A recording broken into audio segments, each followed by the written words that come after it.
आज याचना की फर्स्ट समर वेकेशन थी, तो उसने मुझे कहा कि मुझे कहीं घुमाने लेके चल, और वो बहुत देर से जलियांवाला बाग देखना चाह रही थी। अब बड़ी हो गई है, she is in third class, so मुझे लगा कि इट इज़ इम्पॉर्टेंट कि हमें अपनी हिस्ट्री के बारे में पता होना चाहिए। सो मैं उसे जलियांवाला बाग के लिए लेके निकल पड़ी, और जैसे ही हमने जलियांवाला बाग को एंटर किया तो शी वॉज़ वेरी एक्साइटेड। अब ये एक नैरो पैसेज से हमने एंटर किया। ये वही पैसेज है जहाँ से जनरल डायर एंटर किए थे अपनी सारी ट्रूप्स के साथ, और उन्होंने ये एरिया ब्लॉक कर दिया था। इसको अब काफ़ी रेनोवेट कर दिया गया है और आसपास बहुत सारे स्कल्पचर्स ऐड कर दिए गए हैं टू ब्यूटिफाई इट, ताकि जो लोग एंटर करें उनको ये बहुत सुंदर लगे। अब पहले तो जलियांवाला बाग एक हिस्टोरिकल प्लेस थी, बट अब उन्होंने इसको जलियांवाला बाग मेमोरियल के नाम से चेंज कर दिया है।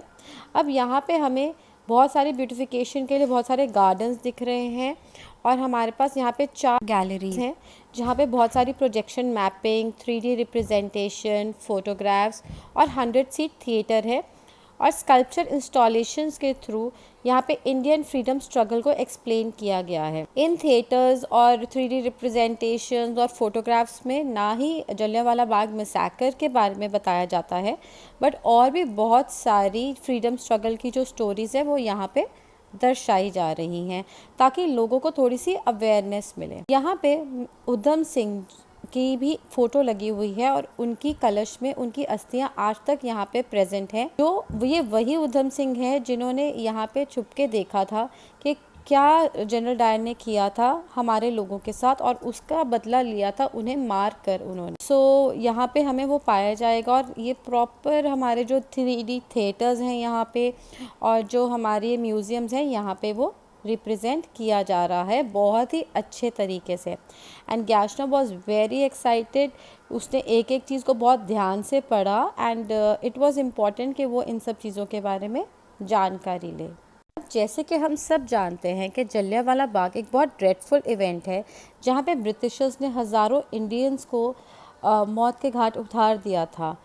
सो देखा जाए तो जलियांवाला मैसेकर जो है, इट हैपन ऑन 13 अप्रैल 1919। यहाँ पे एक बहुत बड़ा क्राउड इकट्ठा हुआ था, जो लोग सारे रोलेट एक्ट के अगेंस्ट प्रोटेस्ट कर रहे थे।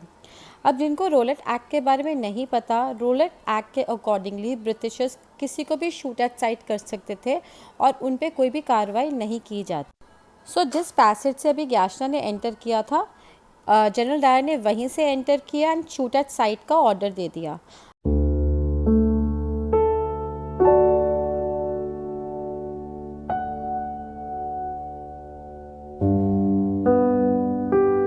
अब जो हमें दिख रहा है ये वही खूनी कुआं है जहाँ पे बहुत सारे लोगों ने जंप मार के अपनी जान दे दी थी, और यहाँ पे बहुत सारी जो डेड बॉडीज़ थी वो पाई गई थी। कहते हैं लगभग 120 डेड बॉडीज़ थी जो इसमें से निकली थी उस टाइम पे। अब जो आप लोग देख रहे हैं वो वही वॉल है, this is called wall of bullets.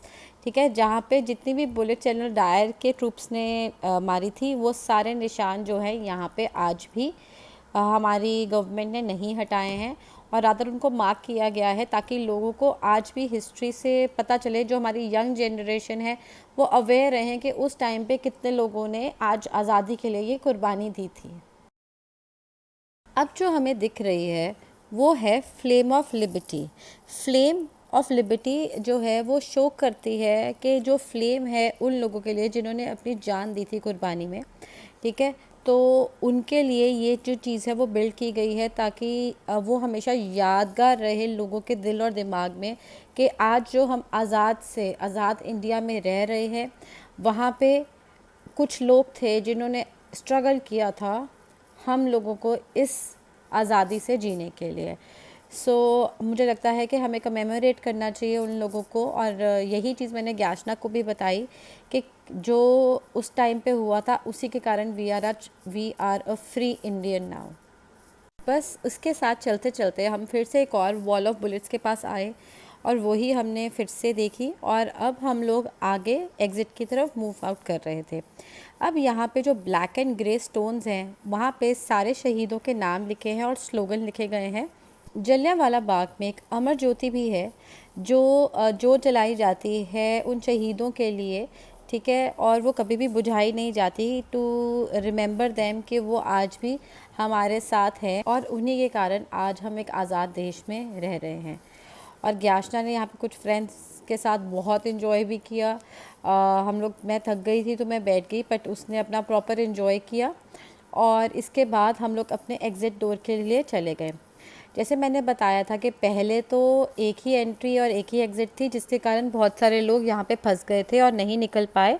और जब जनरल डायर ने शूट एट साइट का ऑर्डर दिया था तो तभी लोग मर गए थे।